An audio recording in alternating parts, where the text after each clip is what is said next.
बिस्मिल्लाहिर्रहमानिर्रहीम, अस्सलाम वालेकुम। प्रोग्राम है दबंग और मैं हूं इस प्रोग्राम के मेज़बान सिद्रा मुनीर। नाज़रीन, आज मुल्क भर में रहमतुल्लिल आलमीन खातमुल नबिय्यीन हज़रत मोहम्मद सल्लल्लाहु अलैहि वसल्लम का वलादत का जश्न मनाया जा रहा है। पूरे शहरों को सजाया गया है और पिछले कई रोज़ से हम देख रहे हैं कि शहरों में तैयारियां हो रही हैं। और ख़ास तौर पर आज के दिन की अगर हम बात करते हैं तो नज़र न्याज का सिलसिला जारी है, लंगर का सिलसिला जारी है और हर ख़ास आवाम की जानिब से ये कोशिश की जा रही है कि आज के दिन को भरपूर अंदाज से मनाया जाए और साथ ही साथ रसूल खुदा सल्लल्लाहु अलैहि वसल्लम से मोहब्बत का इजहार किया जा सके। तो आज के प्रोग्राम के पहले हिस्से में हम इसी पे बात करने वाले हैं। ना सिर्फ उसवाए हसना के बारे में बात करेंगे, हमें अपने आप को कितना बदलने की ज़रूरत है और रसूल खुदा के जो तर्ज़ ज़िंदगी जो उन्होंने गुजारी, जो उन्होंने बताई, उन रास्तों पे चलते हुए एक मुसलमान की ज़िंदगी कितनी आसान हो सकती है। और सियासी मामलात ज़ेर बहस ज़रूर लाएंगे कि तर्ज़ सियासत क्या होनी चाहिए, रियासत मदीना क्या है, रियासत मदीना किस तरह से पाकिस्तान को बनाया जा सकता है, आम लोगों को क्या करने की ज़रूरत है और हमारे हुक्मरानों को किस हद तक खुद एहतसाबी की आज के दौर में ज़रूरत है, रसूल खुदा के उसवा हसना को मद्देनज़र रखते हुए। फयाजुल हसन चौहान साहब सीनियर तज्ज़ियाकार हमारे साथ मौजूद हैं। सर, आपको खुश आमदीद कहते हैं। अस्सलाम वालेकुम, कैसे हैं आप? वालेकुम सलाम। चौहान साहब, सबसे पहले तो मेरी जानिब से, पूरी टीम की जानिब से आपको ईद मिलादुन नबी सल्लल्लाहु अलैहि वसल्लम बहुत बहुत मुबारक हो। और मैं चाहूँगी कि आप आगाज़ करें और रसूल खुदा सल्लल्लाहु अलैहि वसल्लम की अकीदत में जो भी आप एनालिसिस देना चाहें वो बात करें। बिस्मिल्लाहिर्रहमानिर्रहीम। सबसे पहले तो पूरी पाकिस्तानी कौम को, उम्मत मुस्लिमा को और अक़वाम आलम को मेरी तरफ से और मेरे इस अदारे 89 न्यूज़ की तरफ से, आपकी तरफ से बहुत बहुत ईद मिलादुन नबी मुबारक हो। आज नबी पाक सल्लल्लाहु अलैहि वसल्लम आका नामदार अहमद मुज्तबा सरवर कौनैन ताजदार मदीना सुन्नत कल्ब व सीना मौसल इंसानियत कायद इंसानियत और दुनिया की सबसे हसीन ज़हीन फ़तीन और जमील हस्ती बेशक। दाई हलीमा कोट में पढ़ने वाले मोहम्मद मुस्तफ़ा सल्लल्लाहु अलैहि सल्लल्लाहु वसल्लम को इबादत है। और इस योम विलादत के हवाले से मैं आपके सामने ना कुछ एक हमारी रवायती जो गुफ्तगू हम socially politically religious point of view से हम करते हैं, लेकिन मैं ज़रा हट के, क्योंकि हमारे प्रोग्राम का नाम दबंग है और हमने हर इशू के हवाले से ज़रा एक दबंग तरीके की जनाब गुफ्तगू और तज्जिया लोगों के सामने रखना है।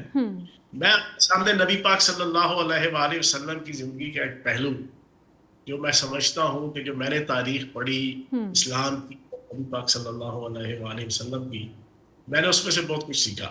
सही। नबी पाक सल्लल्लाहु अलैहि वसल्लम मदीना में हिजरत मदीना से पहले जब अपनी तबलीग के लिए गए तो वहां पर अब्दुल्लाह इब्ने सलाम जनाब एक बड़े मशहूर यहूदी राहिब थे जो बाद में बड़े मशहूर सहाबी बन गए थे ईमान लाने के बाद। उन्हें पता था कि तौरात के अंदर तज़किरा आया था कि अरब के अंदर एक आखिरी नबी आएगा सही। और वो अल्लाह पाक के सच्चा और आखिरी नबी हो गए।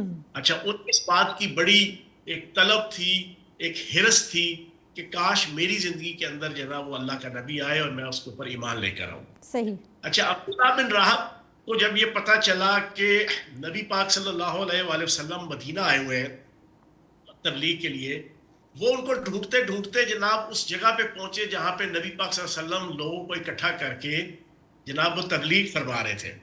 जो पहले फिक्रे अब्दुल्ला इब्ने सलाम रज़ियल्लाहु ताला अन्हो के कानों पे पड़े नबी पाक सल्लल्लाहु अलैहि वसल्लम के, वो ये था कि ऐ लोगों, एक दूसरे की सलामती का ख्याल करो, वाह। एक दूसरे को खाना खिलाओ और इबादत करो अल्लाह पाक की।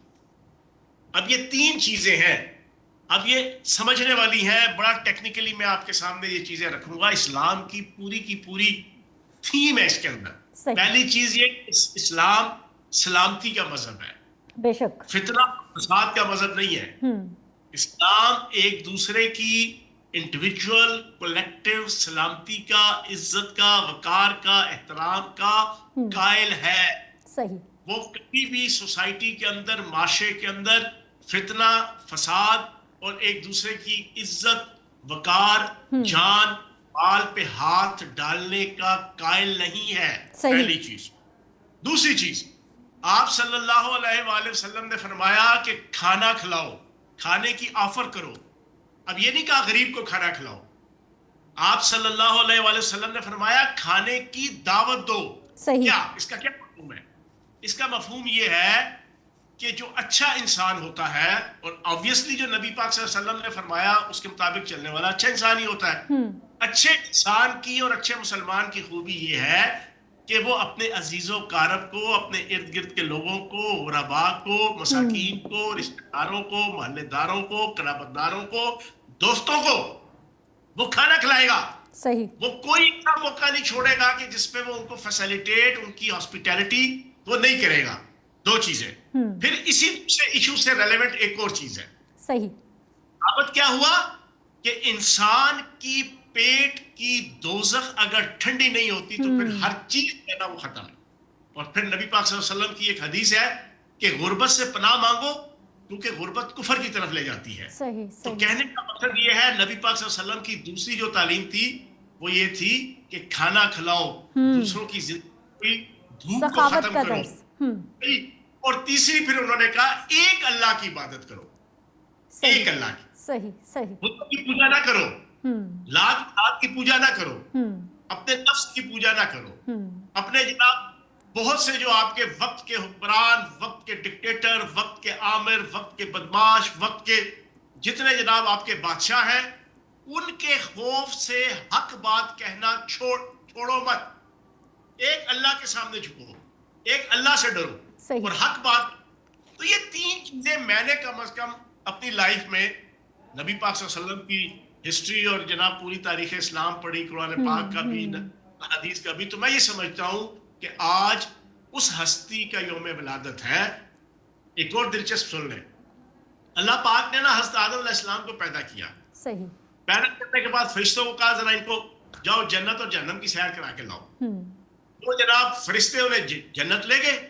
جنت میں وہ داخل ہوئے تو جس داخلے کا جو جناب دروازہ تھا اور پھر جس کونے کھدرے پہ جاتے تھے، وہاں کے جو محراب تھے، وہاں کے جو درخت تھے، وہاں کے جو کونے کھدرے تھے، وہاں پہ اللہ پاک کے نام کے ساتھ نبی پاک صلی اللہ علیہ وآلہ وسلم کا نام مبارک بھی سبحان اللہ.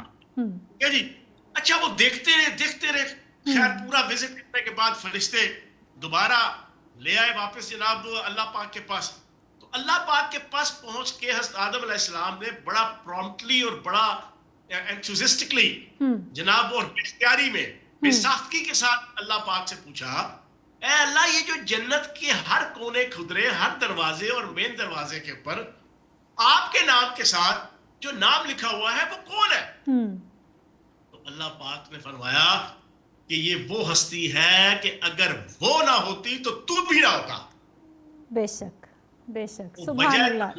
کائنات تو نبی پاک صلی اللہ علیہ وآلہ وسلم کی ذات اقدس ہے. آج ان کی یوم ولادت ہے. چوہان صاحب اتنی سر آپ نے بنیادی باتیں اور بہت ہی سمپل جو میرے جیسے لوگ، آپ جیسے لوگ، ہم ہر روز ہی بات کر رہے ہوتے ہیں اور ہمارا پورا دین جو ہے، مذہب جو ہے، وہ اسی پہ دار و مدار ہے کہ دوسروں کے لیے آسانیاں کر دو، انسانیت کی خدمت، کھانا کھلانے کو بہترین صدقہ، اور یہ کہ اگر آپ کسی کے لیے کوئی فائدہ نہیں کر سکتے تو بے ضرر ہو جاؤ، آپ کی ذات سے کسی کو نقصان بھی نہ پہنچے. چوہان صاحب طرز سیاست پہ میں آنا چاہوں گی سر. ایک چیز اور آپ کے سامنے رکھ جی جی چوہان صاحب. اللہ علیہ وآلہ وسلم کی ایک حدیث مبارکہ ہے. آپ سے صحابہ کرام نے پوچھا یا رسول اللہ دنیا کے اندر اگر یہ اندازہ لگانا ہو کہ کون جنتی ہے اور کون جہنمی ہے، کہ اللہ پاک راضی ہے اور کس سے اللہ پاک ناراض ہے، تو اس کی یارڈ سٹک کیا ہے، اس کا کرائٹیریا کیا ہے؟ صحیح. آپ کے دماغ کے اندر بھی پہلی چیز کیا آئی ہوگی کہ وہ 5 وقت کا نمازی ہو، وہ روزہ رکھتا ہو، وہ حج کرتا ہو، وہ عمرے کرتا ہو، وہ نمازیں پڑھتا ہو، وہ تہجد کرتا ہو. یہی آپ کے ذہن میں آئے گا نا. نبی پاک صلی اللہ علیہ وآلہ وسلم نے جو جواب دیا بڑا حیران کن تھا. آپ صلی اللہ علیہ وآلہ وسلم نے فرمایا کہ دنیا کے اندر اگر کسی انسان کے جنتی اور جہنمی اور اللہ کے ہاں محبوب، مطلوب یا اللہ کے ہاں مردود قرار دینے کا اگر سمجھنا ہے تو پھر جو 6 یا 7 کیٹیگریز ہیں انسانی معاشرے میں، اس شخص کے ماں باپ، اس شخص کے بھائی، اس شخص کے عزیز و اقارب، اس شخص کے رشتے دار، उस शख्स के मोहल्लेदार, उस शख्स के हमसाए, उस शख्स के दोस्त यार सही। और उस शख्स के मुलाजमीन और उसके गुलाम, उनसे पूछ लो, अगर मजमूई तौर पर उन लोगों की राय उसके मुतालिक अच्छी है, लफ्ज यूज किया मजमूई तौर पर, क्यों? मजबूरी तौर पे बदोबदी बुग़्ज़ रखने वाले मौजूद रहते जनाब हैं, बिल्कुल रहते सल्लल्लाहु हैं, अलैहि वसल्लम से भी मौजूद थे मक्का और मदीना के अंदर, बिल्कुल मौजूद ठीक है ना? रहते हैं। तो ये जो बदोबदी है उनको एक साइड पर रख के उन्होंने हम्म। कहा मजमूई तौर पर अगर उसके मुतालिक राय अच्छी है तो वो जनती है, वो अल्लाह का महबूब है। सुभान अगर अल्लाह। मजमूई हाँ। तौर पर उसके मुतालिक राय बुरी है इन 6-7 ग्रोहों की, तो वो अल्लाह के यहाँ मरदूद है। अब इस पे एक चीज और ऐड करूं, जी। नबी सल्लल्लाहु अलैहि वसल्लम ने ये क्यों कहा? आपने नमाजों का, तहज्जुद का, रोजों का, इबादत का, हज का, उम्रे का क्यों नहीं कहा? अब जरा सुन लें, क्या खूबसूरत साइंस है इस पूरी हदीस में। आप मुझे ये बताएं कि आप किसी के मुतालिक जो राय कायम करेंगे अच्छी या बुरी, क्या उसकी नमाजों, उसकी जनाब इबादत, उसके हज, उसके उम्रे की बुनियाद पे करेंगे, या उसका आपके साथ बिहेवियर, आपके साथ एटीट्यूड, आपके अच्छे बुरे वक्त में आपके साथ खड़े होना, आपकी पेट की दोजख को ठंडा करना, आपके मसाइल को हल करने के हवाले से आपके साथ खड़ा होना, इन चीजों की बुनियाद पर राय कायम करेंगे। बेशक। राय कायम होती है जब आप अपने हकूकुल इबाद अच्छे तरीके से अदा करते हैं। तो मैं ये समझता हूं कि आज के दिन के हवाले से हमें ये तहैया कर लेना चाहिए कि ये जो 6-7 गिरोह है, आपने कभी इनके दुनिया में हर किसी को कोई राजी नहीं कर सकता। कोई ये कहे कि कराची में बैठा हुआ कोई फयाजुल हसन चौहान के मुतालिक या सिदरा मनीर साहिबा के मुतालिक राय रखे कि यार नहीं वो बहुत अच्छा है, वो भाई नहीं रखता, ना रखे यार, ना मैं जानता हूं, ना उसको जानता हूं, ना वो मुझे जानता है, लेकिन जो मेरा मुलाजिम है सही, उसकी बच्ची की शादी है, मैं करोड़पति हूं, मैं लखपति हूं, मैं अरबपति हूं, मैं अपने उस मुलाजिम की बच्ची की शादी में अगर अपना किरदार नहीं अदा कर सकता तो फटकार पड़े मेरी इबादत के ऊपर, Very फटकार right. पड़े Very right. चेहरे की नाई के ऊपर, मेरे हाथ की तस्बियों के ऊपर, Very right. मेरी जनाब आवे की जनाब इन चीजों के ऊपर, मेरा हमसाया भूखा मर रहा हो, हाँ, और मैं जनाब जाके पूरी दुनिया के सामने सोशल मीडिया पे हांडियां पका के और देगे पका के लोगों को बता रहा हूं कि यार मैं बड़ा मुखैर थे, मैं बड़ा वो नहीं। कहने का मकसद ये है कि हमें नबी पाक सल्लल्लाहु अलैहि वसल्लम की इस हदीस की रोशनी में कोशिश करनी चाहिए कि अपने इर्द गिर्द के लोगों को, बाकी दुनिया आपसे खुश है नहीं है उसका कोई भार किसी के ऊपर नहीं है, बिल्कुल सही, बिल्कुल सही। आपसे मुतल्लिका है वो आपके ऊपर जनाब पूछा जाएगा। बिल्कुल सवाल होगा सबसे पहले आपके जो घर के बारे में होगा, आपके जो दोस्त अहबाब हैं, आपके हमसाए हैं, आपके रिश्तेदार हैं, जो आपके करीबी लोग हैं, उनके बारे में सबसे पहले सवाल होगा। चौहान साहब, आपने बिल्कुल ठीक कहा कि जो मामलात हैं, क्योंकि अगर हम मज़हब इस्लाम का, दीन इस्लाम का भी तज्ज़िया करें, तारीख़ भी देखते हैं, तो आज तक किसी भी कौम पर इबादत की वजह से उन पे तबाही नहीं आई, उनके अमाल की वजह से, मामलात की वजह से आज तक जितने भी कौमों पे अज़ाब आए हैं उनके मामलात की वजह से आए हैं।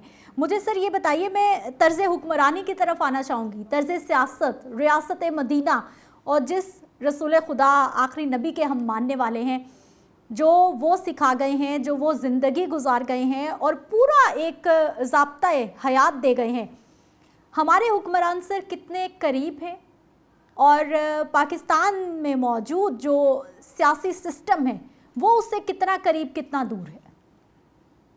अब देखिए, बी रियलिस्टिक, हम 21वें सदी के जनाब हम मुसलमान हैं जी, और नबी पाक सल्लल्लाहु अलैहि वसल्लम की ही ये हदीस मुबारका का मफहूम मैं आपके सामने अपने अंदाज से रख रहा हूँ। आप सल्लल्लाहु अलैहि वसल्लम का इरशाद है कि जो क़यामत करीब आएगी, इंसान और मुसलमान का जो मयार है वो बद से बदतर होता चला जाएगा। हो सही। वो एक दफा हज़रत अमीर माविया ने ना यजीद से पूछा, हाँ भाई अगर मैं तुझे इक़्तिदार दे दूं तो तू किस तरह हुकूमत करेगा? उसने अपनी तरफ से बड़क मारते हुए कहा, मैं हज़रत अबू बकर सिद्दीक़ रज़ियल्लाहु अन्हु की तरह करूंगा। तो हज़रत अमीर माविया ने ना तंज करते हुए यजीद को कहा, और मैं उमर फारूक की तरह नहीं कर सका तो तू किस तरह यजीद जना हज़रत अबू बकर सिद्दीक़ रज़ियल्लाहु अन्हु की तरह हुकूमत कर लेगा? कहने का मकसद ये कि हर आने वाला जो वक्त है उसमें हम मुसलमानों का जो इखलाक है, करैक्टर है, डिग्निटी है, वो अब वो तो नहीं है कि जो नबी पाक सल्लल्लाहु अलैहि वसल्लम के दौरे अक़दस में और फिर उनकी अपनी जिंदगी में, लेकिन जो तालीमात है कुरान पाक की सूरत में और उनकी सुन्नत में, اگر تو طرز حکمرانی ویسا رکھنا ہے، دیکھو طرز حکمرانی کیا ہے کہ غزوہ خندق آتی ہے، برے حالات پھانکے دہڑے، اور اس میں جناب سارے مل کے خندق کھود رہے ہیں، جی تو بھوک کے مارے اور پیاس کے مارے جناب لوگوں نے پیٹوں پہ پتھر باندھے ہیں، تو باقیوں کے اگر صحابہ کرام نے 2 پتھر باندھے ہیں تو نبی پاک صلی اللہ علیہ وسلم کے پیٹ کے اوپر جناب 3 پتھر بندھے ہوئے تھے. صحیح صحیح. دیکھو نا، ایک انداز ہے، ایک سٹائل ہے لیڈرشپ کا، کہ اگر آپ نے برا وقت کاٹنا ہے تو پھر جناب عوام سے آگے لیڈر کو ہونا چاہیے. بالکل تو وہ صحیح، ہماری چیز نہیں ہے، بالکل ہمارے صحیح. یہاں پروٹوکول ہے ہماری سیاست. اچھا دوسری ایک چیز اپنے ذہن میں رکھ لیں، جی طرز حکمرانی کی بات کریں گے، نبی پاک صلی اللہ علیہ وآلہ وسلم کی طرز سیاست اور طرز حکمرانی اور طرز معاشرت، اس میں موروثیت نہیں ہے، صحیح، اس میں وراثت نہیں ہے بالکل صحیح، بالکل صحیح. کے اندر. اب یاد رکھیے گا، ٹھیک ہے، یہاں پر میں اب ایک ذرا تھوڑا سا انقلابی ٹائپ آدمی ہوں، بنداس قسم کا، بڑے کچھ انقلابی میرے جناب نظریات کچھ جگہ. میں کہتا ہوں یہاں پہ پھٹکار پڑے ہماری اس نام نہاد آوارہ منچ جمہوریت کے اوپر. یہاں پہ تو سارے کے سارے خاندان ہیں، بالکل سارے کے صحیح. سارے.